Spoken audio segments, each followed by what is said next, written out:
नमस्कार, आपका हमारे चैनल UK24 न्यूज में स्वागत है। मौसम समाचार। आज खुशनुमा रहेगा मौसम का मिजाज, कुछ एक जगहों पर बारिश का अलर्ट। प्रदेश में आज मौसम का मिजाज एक बार फिर से बदला है। देहरादून मौसम विज्ञान केंद्र के पूर्वानुमान के अनुसार प्रदेश के अनेक स्थानों में कहीं कहीं गरज चमक के साथ भारी बारिश की आशंका जताई गई है। देहरादून समेत प्रदेश के शेष अन्य जिलों में भी आज कहीं कहीं हल्की से मध्यम बारिश की संभावना है। आज प्रदेश में अधिकतम तापमान 27 डिग्री सेल्सियस और न्यूनतम तापमान 23 डिग्री सेल्सियस रहेगा। अब बात करते हैं डीजल पेट्रोल के दामों की। देहरादून में पेट्रोल 97 रुपए 58 पैसे और डीजल 90 रुपए 41 पैसे प्रति लीटर बिक रहा है।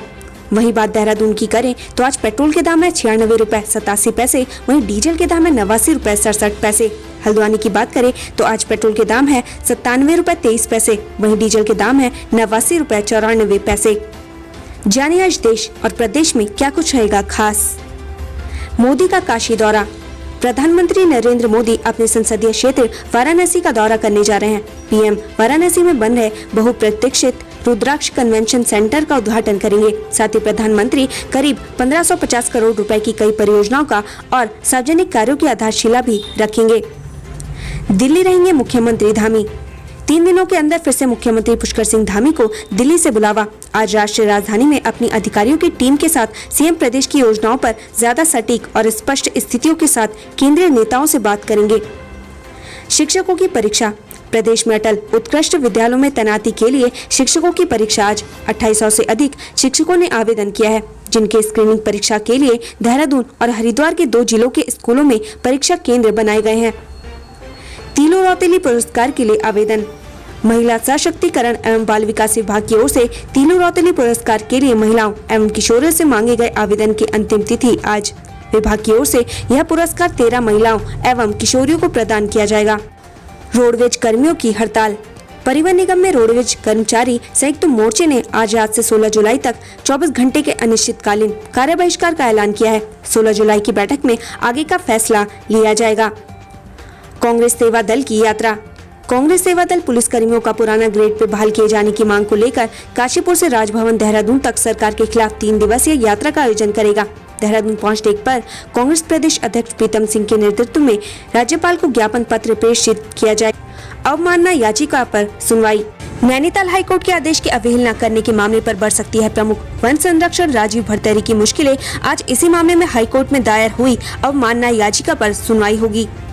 केंद्रीय कर्मचारियों का बड़ा डीए, राज्य कर्मचारियों की भी जगी उम्मीदें। केंद्र द्वारा बढ़ाए गए डीए के बाद अब राज्य सरकार द्वारा भी कर्मचारियों में महंगाई भत्ता बढ़ने की उम्मीद जगी है। पिछले लंबे समय से उत्तराखंड में संयुक्त कर्मचारी संघ महंगाई भत्ता बढ़ाने की मांग कर रहा है।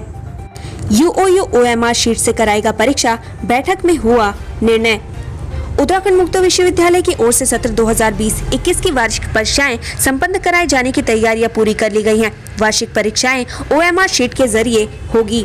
परीक्षा समिति ने निर्णय लिया है कि सत्र 2020-21 की वार्षिक परीक्षाएं OMR शीट के जरिए होंगी, जिसमें प्रमाण पत्र डिप्लोमा के अलावा PG डिप्लोमा, स्नातक, स्नातकोत्तर कार्यक्रमों के अंतिम सेमेस्टर एवं अंतिम वर्ष के परीक्षार्थी ही भाग लेंगे। बाकी सभी छात्रों को सत्रीय कार्य के आधार पर प्रमोट किया जाएगा। परीक्षा नियंत्रक प्रोफेसर PD पंत ने कहा कि छात्रों के भविष्य को ध्यान में रखते हुए यह निर्णय लिया गया है। उन्होंने कहा कि स्नातक स्तर पर प्रत्येक विषयों के 2-2 प्रश्न पत्रों की परीक्षाएं एक साथ आयोजित हो। विश्वविद्यालय प्रशासन का कहना है कि यदि BA तृतीय वर्ष में इतिहास के 2 प्रश्न पत्र हैं, तो दोनों के प्रश्न पत्र एक साथ ही 2 खंडों में होंगे, जो एक घंटे में बटे होंगे और एक खंड में 40 प्रश्न होंगे। एक प्रश्न 2 अंकों का होगा। कुल प्रश्न पत्र 80 अंकों का होगा। कुल मिलाकर एक प्रश्न पत्र 2 घंटे का होगा। इससे छात्रों का समय और दिन बचेंगे। यह सब कोविड-19 के प्रोटोकॉल और छात्रों के स्वास्थ्य को ध्यान में रखते हुए किया गया। GST विभाग की व्यापारियों को चेतावनी, रजिस्ट्रेशन नहीं कराया तो होगी कार्रवाई।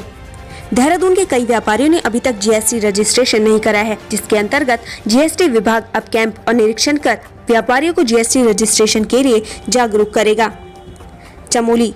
जन कल्याणकारी योजनाओं से महरूम आमखेत गांव, आश्वासन के बाद भी हाथ खाली। चमोली के आमखेत गांव आज भी सरकार की जन कल्याणकारी योजनाओं की राह देख रहा है। ग्रामीणों का आरोप है कि सरकार ने आश्वासन के बाद भी उन्हें मकान नहीं दिया। खुशखबरी, दिव्यांग और वृद्धजनों का घर पर ही लगेगी वैक्सीन। इस नंबर पर करें कॉल। देहरादून जनपद में दिव्यांगों और वृद्धजनों की परेशानियों को देखते हुए घर घर जाकर स्वास्थ्य कर्मी टीके लगाएगा, ताकि उन्हें टीकाकरण के लिए किसी प्रकार की दिक्कत न हो। वहीं इस अभियान के लिए स्वास्थ्य विभाग ने जिला प्रतिरक्षण अधिकारी डॉक्टर सुधीर पांडे ने एक मोबाइल नंबर भी जारी किया है। ऐसे में 9411143986 नंबर पर कॉल करके आप पूरी जानकारी ले सकते हैं। राजधानी देहरादून में दिव्यांग और वृद्धजनों को घर पर ही कोविड टीकाकरण की सुविधा दी गई है, ताकि उन्हें किसी प्रकार की दिक्कत का सामना न करना। वीकेंड पर पर्यटक स्थलों में दोपहिया वाहनों की नो एंट्री पुलिस प्रशासन ने दिए निर्देश। उत्तराखंड में अभी भी कोरोना संक्रमण खत्म नहीं हुआ है। कोरोना काल में भी मसूरी और देहरादून जनपद के पर्यटक स्थलों पर वीकेंड के दिनों में पर्यटकों की लगातार भीड़ देखने को मिल रही है। प्रशासन ने पर्यटकों की भीड़ के नियंत्रण को लेकर नई गाइडलाइन जारी कर दी है। सीबीएसई पैटर्न में संचालित होंगे सरकारी स्कूल, सीएम और शिक्षा मंत्री ने किया उद्घाटन। प्रदेश सरकार सूबे के प्रत्येक विकास खंड में सीबीएसई पैटर्न में 2 विद्यालयों को संचालन करने जा रही है। इसी योजना के तहत खटीमा विकास खंड में भी थारू राजकीय इंटर कॉलेज का शिक्षा मंत्री अरविंद पांडे ने अटल उत्कृष्ट विद्यालय के रूप में उद्घाटन किया। इस अवसर पर मुख्यमंत्री पुष्कर सिंह धामी भी वर्चुअल रूप से इस कार्यक्रम से जुड़े। साइबर अपराध, उत्तराखंड पुलिस की पहल साइबर ठगी रोकने के लिए उठाए ये कदम।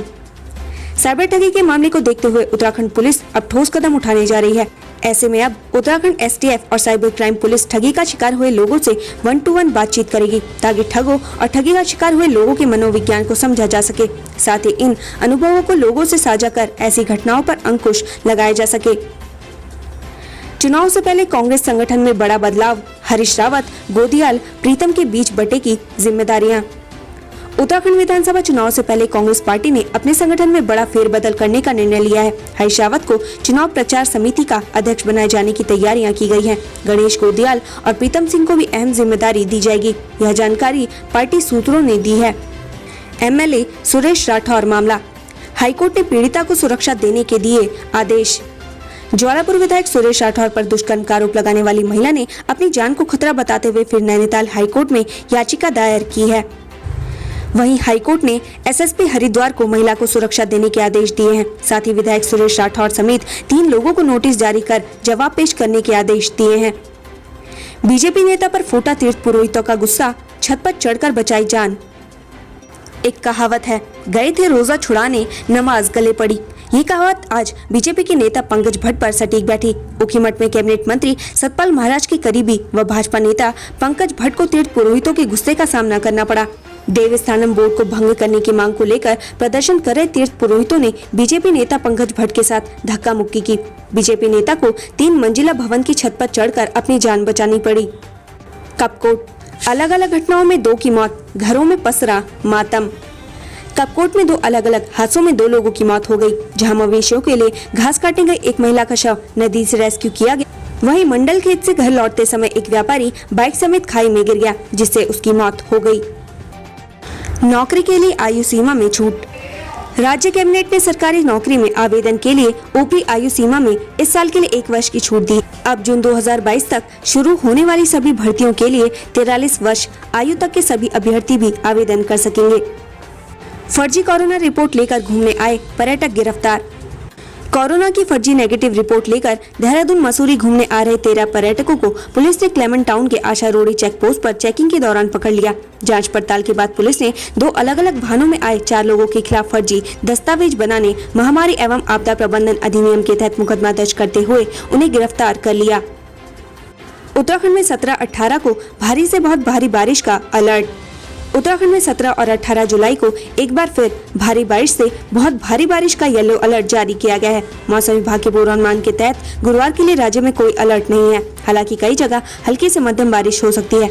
16 जुलाई को दून नैनीताल में भारी बारिश की संभावना है। 17 को उत्तरकाशी, देहरादून, नैनीताल, अल्मोड़ा, पिथौरागढ़ में बहुत भारी बारिश संभव है। 18 को दून, पौड़ी, बागेश्वर, नैनीताल, पिथौरागढ़ में कहीं भारी बारिश से बहुत भारी बारिश का येलो अलर्ट रहेगा। बीते 24 घंटे में ऊखीमठ में 159 mm, यमकेश्वर में 72.5, चंपावत में 85.5 mm बारिश दर्ज हुई है। सुविधा, दिल्ली को दून से रोडवेज की वॉल्वो सेवा शुरू। यात्री संख्या बढ़ने के साथ रोडवेज की बस सेवाएं भी बढ़ रही। अब रोडवेज ने ISBT से दिल्ली के लिए वॉल्वो सेवा बस शुरू कर दी है। बाहरी राज्यों में लॉकडाउन के चलते उत्तराखंड रोडवेज की बसों का संचालन ठप हो गया था। अब धीरे धीरे संचालन सामान्य हो रहा है। अभी राज्य भर में रोज 500 से ज्यादा बसें चल रही हैं। रोडवेज की आय 90 लाख रुपए तक पहुंच गई है। ग्रामीण डिपो के सहायक महाप्रबंधक KP सिंह ने बताया कि दिल्ली को एक वॉल्वो सेवा शुरू कर दी है। यह ISBT से रात 11 बजे चल रही है। यात्रियों की उपलब्धता के आधार पर बाकी सेवाएं भी शुरू कर दी जाएंगी। दिल्ली रूट पर 30 से ज्यादा वॉल्वो थी। आज चलेंगी रोडवेज बसें, कल थम सकते हैं पहिए। रोडवेज कर्मचारी संयुक्त परिषद ने बेमियादी हड़ताल वापस ले ली। परिवहन सचिव रंजीत सिन्हा के साथ वार्ता के बाद उसने यह फैसला लिया है। उत्तराखंड परिवहन निगम संयुक्त मोर्चा हड़ताल पर अड़ा है, यानी गुरुवार को बसों का संचालन होगा, शुक्रवार को बाधित हो सकता है।